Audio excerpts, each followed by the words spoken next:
So after the death of the apostles and all the early witnesses of Jesus and Christianity, so the start of the early church, is it possible that the Bible has been tampered with, or things have been taken out to the point where maybe a couple hundred years later, we would need some sort of restored gospel because the Bible is not the fullness of God's word? Okay, good question. My friend J. Warner Wallace, the guy I mentioned a few minutes ago, cold case homicide detective, has a section in his book, Cold Case Christianity, that he calls the chain of custody.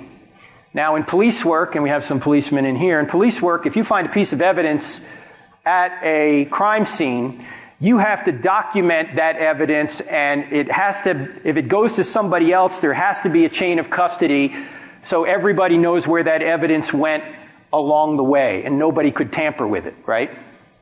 Well, Jim relates that, since he's a cop, to the chain of custody that we discover with the storyline of the New Testament.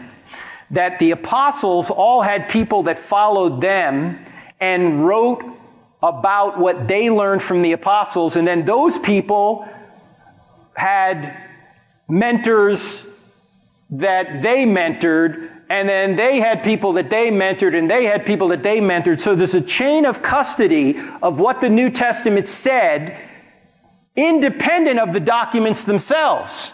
And when you look at that chain of custody, you wind up with the same basic storyline that you have in the New Testament documents.